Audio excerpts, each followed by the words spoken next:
आज सम्मानित करेंगे। पहले जूता मारते फिर माला पहनाते, यही सम्मानित हुआ। पहले मिलते नहीं है, धक्का देके बाहर करते और फिर सम्मानित करना चाहते। अरे राहुल गांधी को शर्म आना चाहिए, इस इंडिया गठबंधन को शर्म आना चाहिए। जब माननीय मुख्यमंत्री जी ने जातीय जनगणना किया तो ढोल बजा रहे थे कि हम लोग जातीय जनगणना कर दिए, अब गठबंधन इनका टूट गया तो एक दूसरे पर आरोप लगा रहे हैं। तो बिहार में आके बिहारियों को गाली दे रहे, आरजेडी को गाली दे रहे कांग्रेस वाले। बिहार सरकार के नवनियुक्त कनीय अभियंताओं के लिए पटना के ज्ञान भवन में 3 दिवसीय गैर आवासीय उन्मुखीकरण कार्यक्रम आयोजित किया गया, जिसमें 478 कनीय अभियंता शामिल हुए।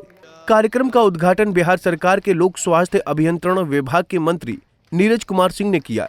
इस मौके पर मंत्री नीरज कुमार सिंह ने नए अभियंताओं का उत्साहवर्धन करते हुए कहा कि ये 3 दिवसीय प्रशिक्षण कार्यक्रम कनीय अभियंताओं को क्षेत्र में कार्य करने के दौरान आने वाली चुनौतियों को समझने और उनसे निपटने में मदद करेगा। इससे न केवल उनकी कार्यक्षमता में सुधार होगा, बल्कि बिहार के विकास कार्यों में भी तेजी आएगी। इस दौरान मंत्री नीरज कुमार सिंह ने राहुल गांधी पर जमकर निशाना साधा।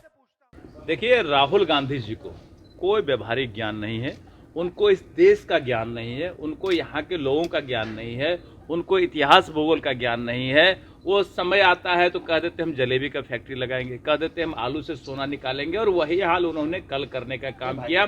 जिनके जयंती पर आए उनका नाम भूल गए, जगत चौधरी, जगलाल चौधरी जी को जगत चौधरी कह रहे हैं। इससे बड़ा दुखद क्या हो सकता है कि जो नेता जिस बड़े नेता के सम्मान में आते हैं, पुण्यतिथि हो, जयंती हो, उस पे आते हैं, उन्हीं का नाम भूल जाते हैं। इसे कहते हैं हवाई नेता। और इससे बड़ा अपमान नहीं हो सकता है, जगलाल चौधरी का इससे बड़ा अपमान नहीं हो सकता है कि आप उनके परिवार से मिले तक नहीं, मंच पर आए, मंच पर जाने नहीं दिए। इसका क्या संदेश? इसका ये संदेश है कि आपको जगलाल चौधरी जी को भुनाना है, उनके परिवार को नहीं देखना है। ये सबसे बड़ा दुखद बात है। हम सीधे तौर पे कहना चाहते हैं कि जिंदा का वैल्यू नहीं है, मरने पर आप उसका काम लूटने के चक्कर में हैं।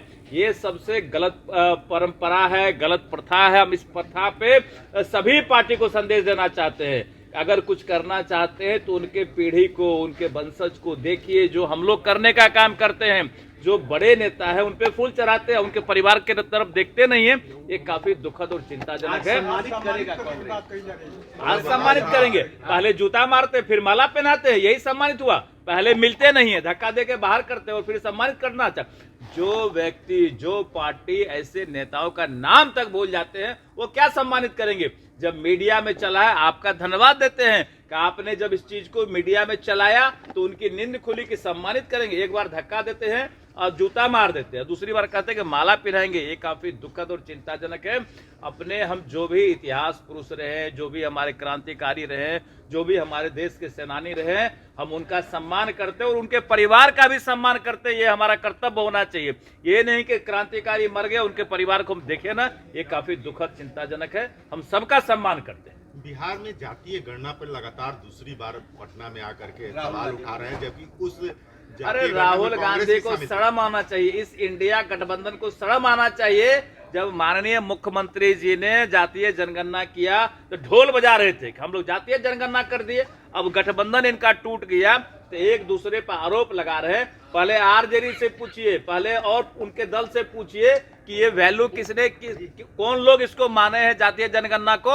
उस समय क्यों ढोल बजा रहे थे कि हमने जातीय जनगणना करा दिया, हमने बड़ा काम किया। कह रहे थे कि बिहार के तर्ज पर पूरे देश में होना चाहिए। अब किसी और स्टेट का नाम ले रहे हैं तो बिहार में आके बिहारियों को गाली दे रहे हैं। इससे बड़ा दुखद बात नहीं हो सकता है कि बिहार में ही आके बिहारी को गाली दे रहे, आरजेडी को गाली दे रहे कांग्रेस वाले। दोनों से पूछ लीजिए कि क्या करना है।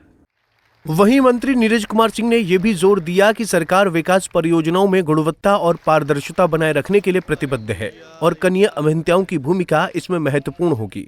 इसके अंत तक हम लोग हर घर में शुद्ध पानी पहुंचाने का प्रयास करेंगे। और अभी हम लोगों ने लगभग 6,000 करोड़ का टेंडर किया है, 3-4 हजार करोड़ का और बचे कुछ जगहों पे टेंडर हो रहा है। तो लगभग 100% हमारा टारगेट है कि 2025 के अंत तक हम लोग हर घर को शुद्ध नल का जल पहुंचाएंगे। और हमें पूरा विश्वास है कि हमारा जो टारगेट है उस टारगेट को अचीव करेंगे। गुणवत्ता पे ध्यान दे रहे हैं, क्या क्या उपाय किए जा रहे हैं? देखिए, गुणवत्ता के लिए हम लोग लगातार प्रयास कर रहे हैं। जो शुद्ध पानी यानी कि जो हम लोग जिस एरिया में आयरन पाया जाता है तो आयरन रिमूवल हम लोग लगा रहे हैं, जिस एरिया में फ्लोराइड पाया जाता है उस एरिया में फ्लोराइड रिमूवल लगा रहे हैं, जहां आर्सेनिक पाया जाता है हम लोग आर्सेनिक रिमूवल लगा रहे हैं। और कई तरह के काम है, जो कई मल्टी विलेज है, हमारा बड़ा प्रोजेक्ट है, 200 करोड़ का प्रोजेक्ट है, कई इलाके में बना हुआ है। तो हम लोग उस तरह के प्रोजेक्ट पर भी काम कर रहे हैं जहां से कई गाँवों को एक साथ पानी मिलता है। जो माननीय मुख्यमंत्री जी का और माननीय प्रधानमंत्री का प्रयास है कि हर घर शुद्ध नल का जल पहुंचे, और शुद्ध नल का जल पहुंचाने का हम प्रयास कर रहे हैं, उनके संकल्प को पूरा करने का काम कर रहे हैं। बता दें कि इस कार्यक्रम का उद्देश्य अभियंताओं को उनके कार्य क्षेत्र से संबंधित आवश्यक जानकारी और तकनीकी दिशा निर्देश प्रदान करना था। इस दौरान अभियंताओं को तकनीकी ज्ञान के साथ साथ प्रशासनिक और क्षेत्रीय चुनौतियों के बारे में भी अवगत कराया गया। पंजाब केसरी टीवी के लिए पटना से संजीव कुमार की रिपोर्ट। हमसे जुड़े रहने के लिए हमारे YouTube चैनल को सब्सक्राइब करें और नई वीडियो की नोटिफिकेशन के लिए बेल आइकॉन को दबाएं। अगर आप ये वीडियो Facebook पर देख रहे हैं तो लाइक जरूर करें और ज्यादा से ज्यादा शेयर करें। धन्यवाद।